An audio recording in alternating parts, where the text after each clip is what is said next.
Welcome in for another edition of the Morning Espresso here on the SDH Network, brought to you by Oglethorpe University, Atlanta's premier undergraduate learning experience and soccer powerhouse. I'm Jason Longshore. All the soccer news you need to know for Monday, February 24th.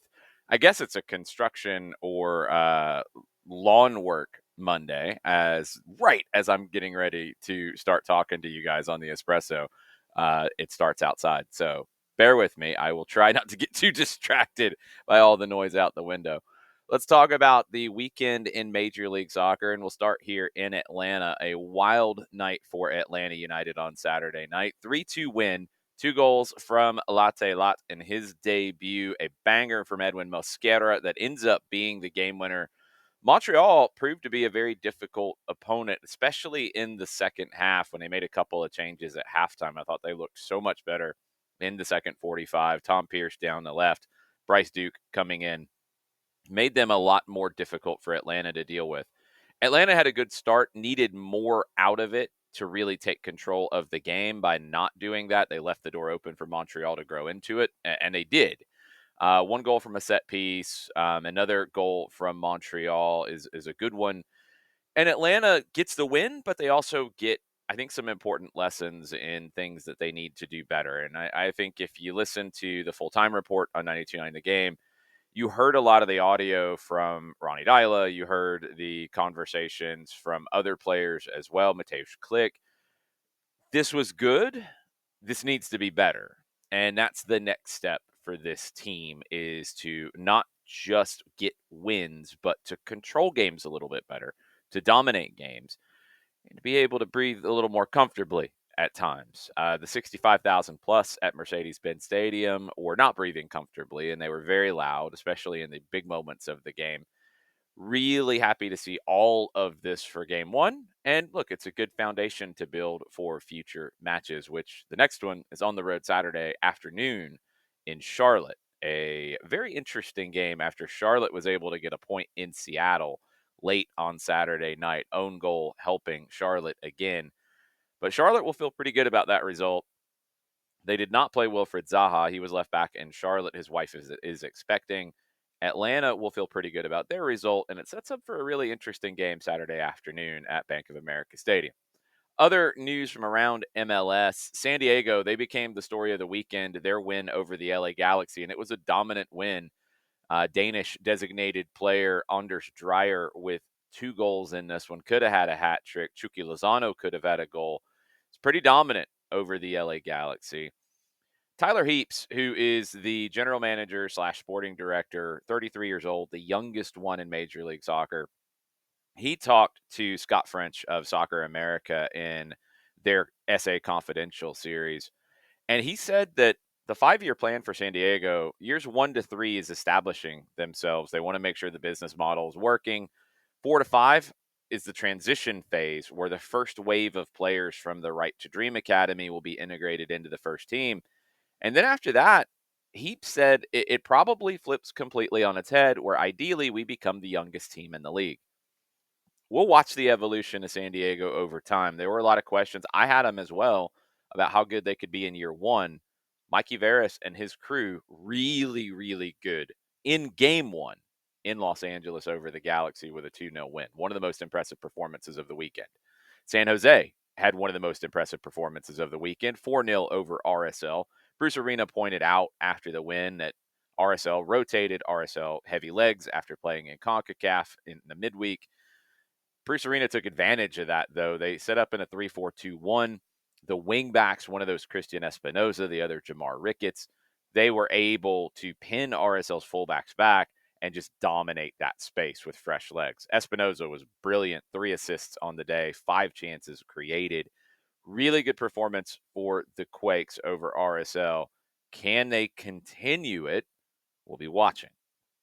Philadelphia, can they continue a very good performance on the road over Orlando, who was not all that great? Orlando got caught in possession a couple of times, gave up some bad goals. Philly with 4, didn't see that coming.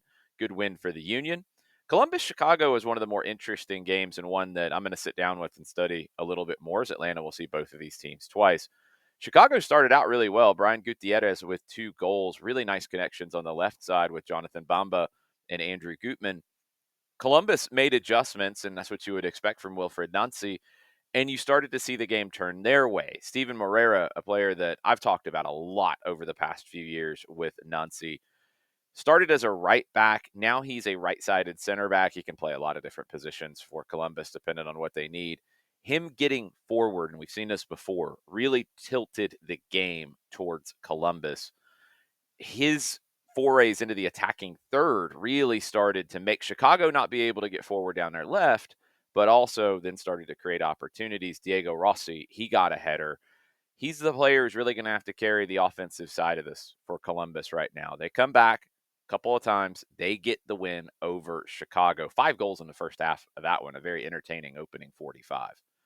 Let's move over to the SheBelieves Cup, the U.S. women's national team. They won again. Japan won again, which sets up a really good game on Wednesday. U.S. has to win the SheBelieves Cup. Japan have the better goal differential. They beat Australia 4-1 in game one, and yesterday they beat Colombia 4-0 with a couple of goals very, very early in that one. The U.S. won yesterday 2-1 over Australia. Emma Hayes, 15-0-2 since taking over the U.S. women's national team. 11 changes from the group that beat Australia and the group that beat Colombia in game one. Lynn Biondolo, who previously you will know as Lynn Williams, she scored the opening goal in the first minute yesterday. Michelle Cooper scored the second. Australia scored in the 80th minute, made it a very interesting finish. Youngest U.S. women's national team starting 11 since March of 2001. That's what you're seeing with this SheBelieves Cup with Emma Hayes. And now they've got a game that's going to mean a little something, which is what they need on Wednesday. If they want to win SheBelieves Cup, they have to beat Japan on Wednesday in San Diego at Snapdragon Stadium. Sportico had a report over the weekend about college soccer. Not something Sportico is normally going to dig too deep into, but this was about something that had been murmured around soccer in the United States here for a little bit. The U.S. Soccer Federation has talked with the Big Ten, has talked with the ACC about launching a pilot program to establish a year-round college soccer division, program, league. I don't really know.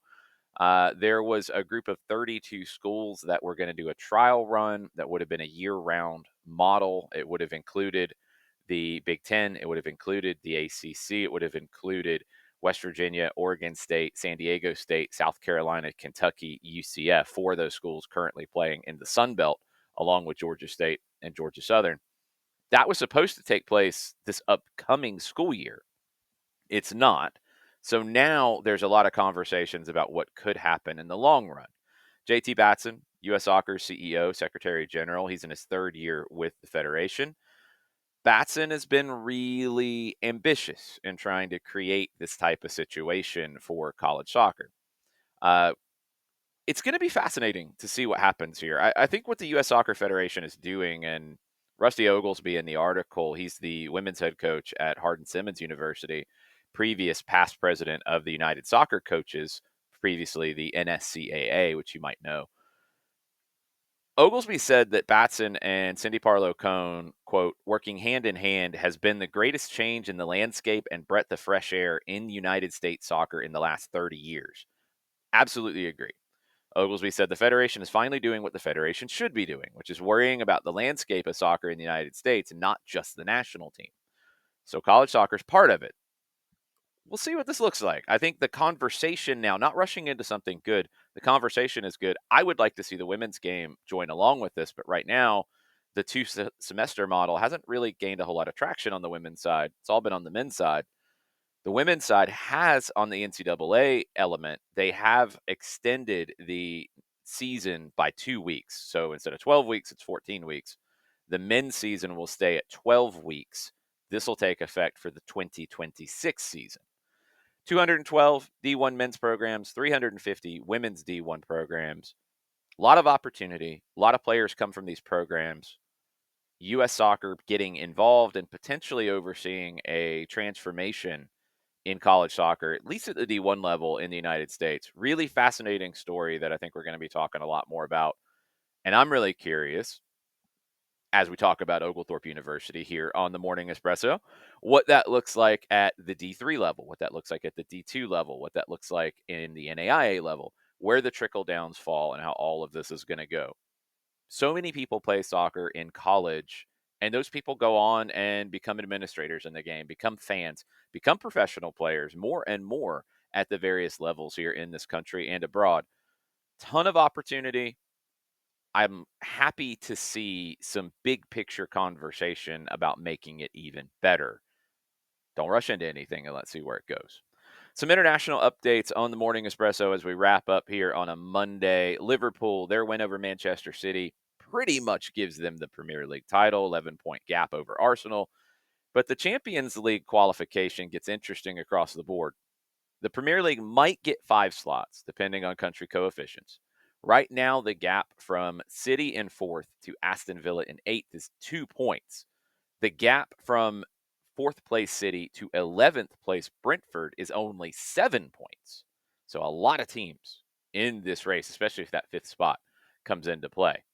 Manchester United, they are not in that race right now, and they are trying to stem losses off the field. There's some reports that are unconfirmed suggesting that you could have announcements today of 200 redundancies, releases, letting people go, layoffs. In a planned meeting with staff, the scouting network could face considerable cuts. Manchester United not in a good shape on the field or off the field at the moment. Rangers not in a good position on the field. Philippe Clement, their manager, has been sacked. They lost over the weekend. And this comes on the heels of news we talked about last week. The San Francisco 49ers, who already control Leeds United, they're bidding for a majority stake in Rangers. And this might open the door for a fresh vision that the club desperately needs at the moment. Let's go over to Spain. Barcelona on top of La Liga on goal difference over Real Madrid. Barca have won 5 in a row, but Lamine Yamal is now an injury concern ahead of the Copa del Rey semifinal match against Atleti on Tuesday.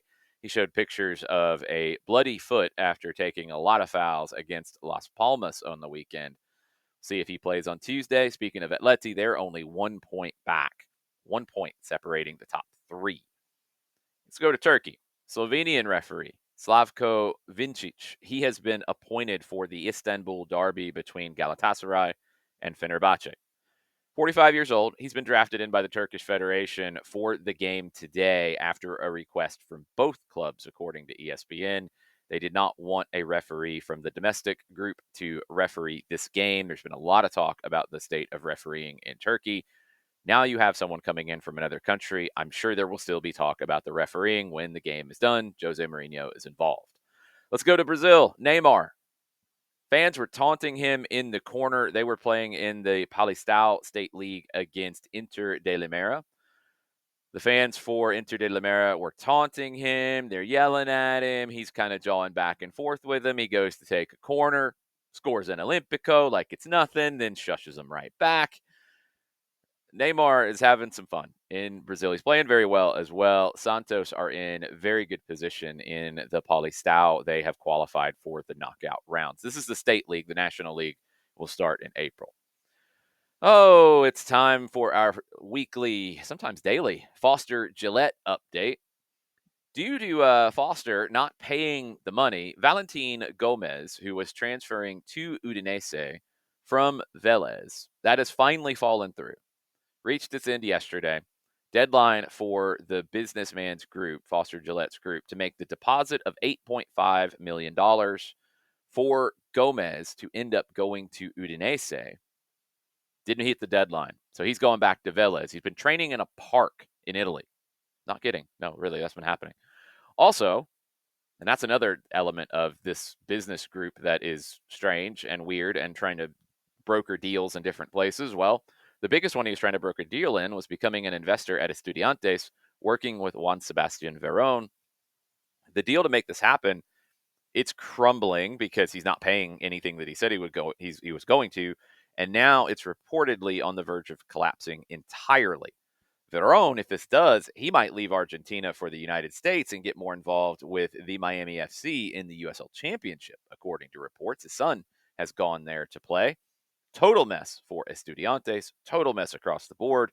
If Foster Gillette shows up to do a deal with you, you need to run the other direction. It looks like Verone is running the other direction if that deal doesn't get done with Estudiantes. And there's a deadline, but it hasn't been said what the deadline is. They're probably past it. One more on the board to keep this in mind when we're talking about a club from London in the Premier League, Tottenham Hotspur. They have emailed broadcasters to say they don't want to be called Tottenham anymore. So no more just Tottenham. It's Tottenham Hotspur or Spurs. That's it. We'll see how long that takes to really stick, but no more just Tottenham. It's Tottenham Hotspur or Spurs. With that being said, that'll do it for the Morning Espresso here on the SDH Network. I'll be back tomorrow. More soccer news that you need to know to get your day started, presented by Oglethorpe University.